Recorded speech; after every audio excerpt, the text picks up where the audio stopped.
दूसरे देश से आए राजदूतों का पहले औचित्य से स्वागत किया जाता है, स्थान दिया जाता है, तब उसके आने का कारण पूछा जाता है। अरे इज्जत सम्मान तो उसका होता है जिसका कोई मान होता है अंगद, और उसका तो कोई मान नहीं। वनों में भटकने वाला वो तुच्छ सा मानव, उसे तुम राजा कहते हो? आप मानव कहते हैं उन्हें? वो तो वेदों के ज्ञाता हैं, विधि के समझ समानता है उनकी, आप उन्हें तुच्छ मानव कहते हैं? तुच्छ मानव ही है जिसे अपने राज्य से खदेड़ दिया गया हो, अपने राज्य से बाहर निकाल दिया गया हो, वन वन भटक रहा हो अपनी स्त्री पत्नी के साथ, भैया के साथ, वो तुच्छ मानव ही है। आप मानव ना कहें उन्हें, मैं आपको चेतावनी देता हूँ। लगता है वानर तुझे जीने की लालसा नहीं रही है, इसलिए तू ऐसी बातें कर रहा है। मैं आपको बता दूं कि आपने मुझे स्थान नहीं दिया। मेरे पास दो ही रास्ते हैं, या मैं इस सभा से चला जाऊं या मैं अपना स्थान स्वयं करूं। तो इसी वक्त तू सभा से चला जा। कहां चला जाऊं? जहां से आया है वहीं चला जा, नहीं तो तेरा सर धड़ से अलग कर दिया जाएगा। चुप रहो भाई। मैं अपना स्थान स्वयं बनाऊंगा यहाँ।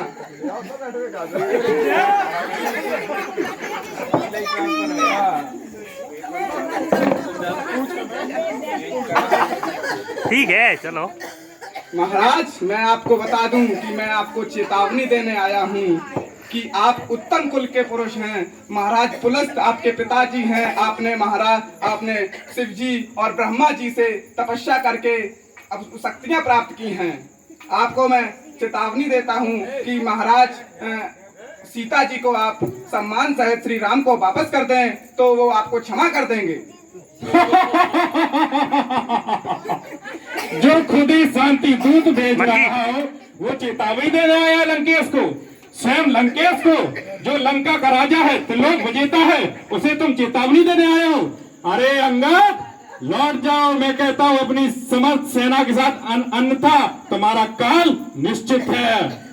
क्या आप वही रावण हैं जो मेरे पिता बाली ने कांख में दबाकर कई दिनों तक पूजा की थी और पूंछ में बांधकर पर्वतों पर्वतों पर घूमे थे?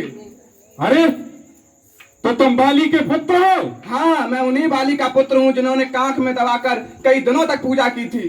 वो ये व्यर्थ की बातें छोड़ो अंगद, तुम मेरे मित्र के पुत्र हो, बाली के पुत्र हो, जो लंकेश का मित्र है, और मैं तुम्हें अपना पुत्र समान समझता हूँ।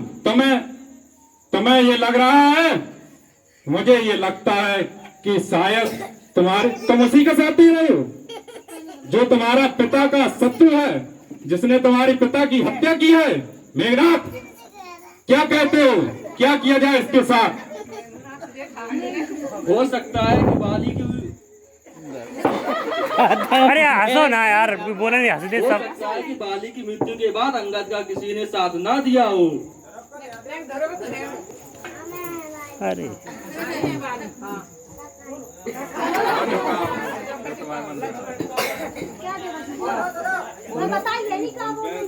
तुम बोलो यार इसी। बोल दे नहीं। हाँ मेघनाथ, तुम सच कहते हो। निश्चित ही ये विवश होकर राम के साथ हो गया होगा, क्योंकि राम का पितृहंता इसका राम है और सुग्रीव ने इसे खदेड़ दिया होगा, इसलिए इसने यही समझा कि इनकी शरण में चला जाऊं। नहीं अंगद, नहीं, ऐसा मत समझो। तुम हमारे पुत्र समान हो। मैं तुम्हारी शरण में आ जाऊं, तुम हमारी शरण में आ जाओ, मैं तुम्हें राजा घोषित कर दूंगा, अपने राज्य में मंत्री का पद दूंगा, तुम हमारी शरण कर लो और अपने जो पिता के पितृहंता है उनको तुम उनके विश्वसनीय हो, उन्हें मौत के घाट उतार दो चुपके से, और यही एक पुत्र का धर्म है। आप शरण की बात करते हैं जो खुद ही एक स्त्री लोलुप है, कायरता से एक स्त्री को हरण करके लाए हैं।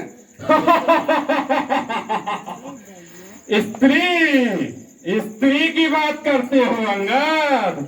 वो स्त्री नहीं, वो सीता है, सीता।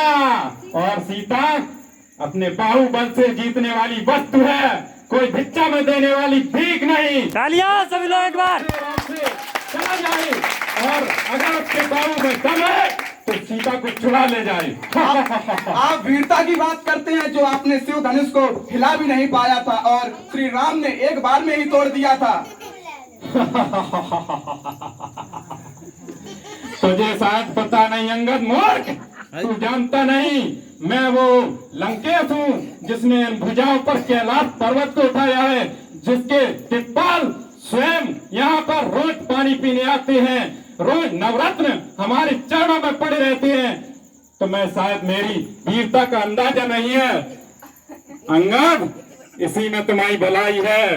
तुम अपने राम के साथ अभी इसी पैरत तले वापस लौट जाओ, नहीं तो तुम्हारी मृत्यु निश्चित है। शायद आप वही वीर लंकेश हैं जिन्होंने शस्त्रबाहु ने एक उंगली में दबाकर कई महीनों तक दबाए रहे थे, फिर आपके पिता पुलस्त आपको छुड़ा कर ले आए थे। एक मैंने दंत कथा और सुनी है कि आप महाराज वाली से बदला लेने के लिए बैठ जाओ, ध्रुव बैठ जाओ। कई लड़कों ने मिलकर आपको अस्तबल में घेर इनको कर क्या दिया था। करवाएं? शायद आप वही लंकेश हैं क्या? ये व्यर्थ की बातें छोड़ो अंगद, ये व्यर्थ की बातें छोड़ो। अभी लंकेश की भुजा में इतना दम है कि कैलाश पर्वत को डिगा सकता है, इस पृथ्वी लोक को डिगा सकता है, इस पूरे ब्रह्मांड को डिगा सकता है। तुम जैसे अंगद वानरों के साथ वो मुझसे युद्ध करेगा जिसके पैर रखते ही धरती, तालियां एक बार सभी लोग जोर से। जिसके आवाज से आसमान डिगमगा जाते हैं, तुम उसकी बात करते हो जो एक तुच्छ सा मानव है, जो दर दर भटक रहा है भिक्षा लेने के लिए, तो मुझसे युद्ध करेगा। अरे अरे जाओ जाओ अंगद, अन्यथा तुम्हारा मैं यही नाश कर दूंगा। जिस सभा पे आपको इतना गर्व है उसमें सभी मंत्रियों को चुनौती देता हूँ कि मेरा पैर कोई हिलाकर दिखा दे, मैं और मेरे प्रभु श्री राम बिना सीता माता को लिए वापस चला जाऊंगा। मंत्रियों पैर खोलो। सेनापति जय श्री राम। मंत्री बात पे माइक माइक माइक पकड़ो। माइक का पकड़े हो? बोलिए लंकेशपति।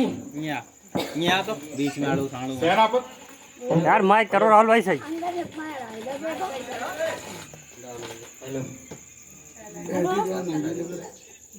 हेलो हेलो हेलो, कब तक रखेगा? बोलिए लंकेशपति। सेनापति हाँ बोलिए लंकेश। तुच्छ से वानर ने हमारी भरी सभा को ललकारा है, इसे दिखा दो कि हमारी भरी सभा में कौन कौन सदस्य होता है, और इसके तुच्छ से पैर को उखाड़ फेंको। ठीक है, जो आपकी आज्ञा। नीचे जा तरफ से आओ, जा तरफ से। मंत्री एक एक आओ, एक एक आओ। दोनों का आए गए। ये दो जगह चले, फेंको। हिलाइयो नहीं, उकारियो नहीं। बैकग्राउंड म्यूजिक लगाओ यार, बैकग्राउंड म्यूजिक। हलवाई म्यूजिक। तुम तो गाँव करे म्यूजिक नहीं बज पाए रहो।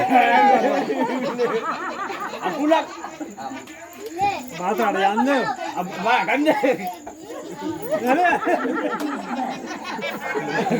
महाराज आपकी सभा में बस इतना ही दम था, सब मंत्रीगण थक चुके हैं, किसी ने मेरा पैर नहीं हिला पाया। मेघनाथ जाओ।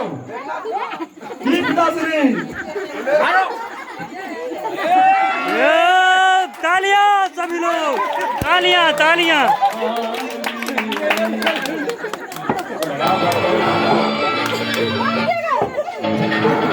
बस चलन दो।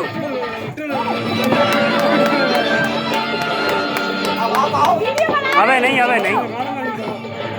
महाराज आपकी सभा में बस इतने ही लोग थे और नहीं है क्या? मैं बचाऊं।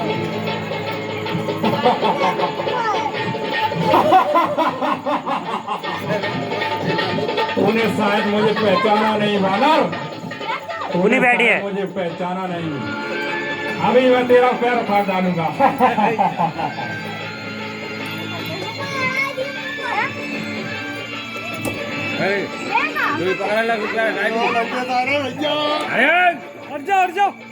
जैसी पकड़ लगे उसे पैर हटा दियो।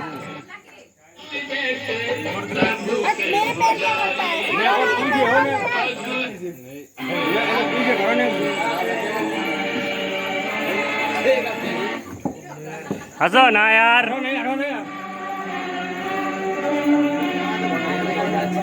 रुक जाओ हो जाए बुरी ये बात नहीं हटो। सब पता है उन्हें भी, सब एक्टर हैं।